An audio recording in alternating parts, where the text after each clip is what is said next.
start off with a moisturized, and people tend to get a little bit more oily in the summer, so I'm going to use a very mattifying one. Literally my favorite foundation after all these years because it blends in seamlessly, it's a great color match for me, and I personally like the mousse-like texture. I'm using Rimmel's Stay Matte Powder, and I'm going to gently pat it across the face, next all my eyebrows in.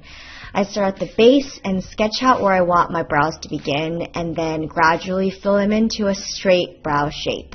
I use the spoolie at the end to blend it in. I think I'm actually thinking about getting my brows tattooed, but I'm still on the fence because I don't have any tattoos to begin with, and it feels weird thinking that my first potential tattoo would be my brows. If any of you have gotten your brows tattooed, let me know what your experience is like.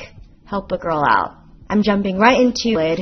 I stopped using an eyeshadow primer because there really wasn't a point for me because my lids don't get oily whatsoever. Then I'm using Lorax palette. Apply it onto my inner corners and my eyes just look brighter and pop more after I do this step.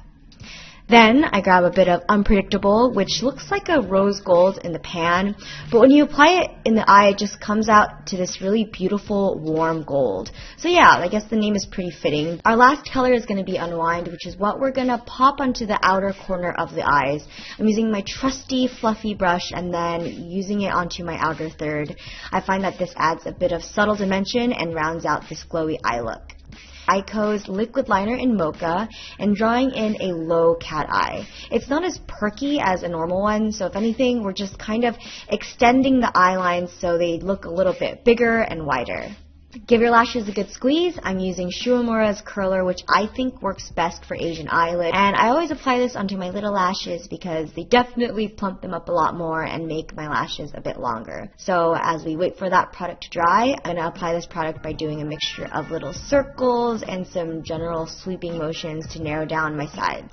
Corally shade in this trio, and it looks crazy in the pan, but when you apply it, it's very natural and adds the perfect hint of sun-kissed orange. I'm going to sweep it onto the highest point of my cheeks and then a little bit on the nose for a dewy and fresh look. And by now, I'm applying it onto my bottom lashes first.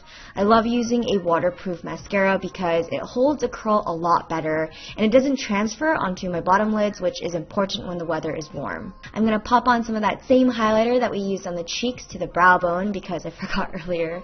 And you can be finished here if you want, but I'm going to go that extra mile and put on some better, and then using the tweezers, pop them onto your natural lashes. And don't worry if it gets a little bit messy, just wipe it off and proceed.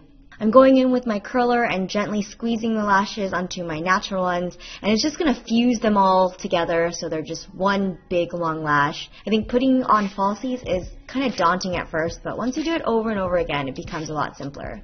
For my base, I'm going to go all over the lips, and you can leave it like this, but I'm going to go for lips looking really juicy, and now you're done with the look. I'm probably going to be wearing this whenever I have to be a little bit more glammed up. This is a really great summer look because it doesn't come off too heavy or intense, but you'll just look really fresh, dewy, and sun-kissed. I hope you enjoyed this makeup video, and I'll see you next time. Bye!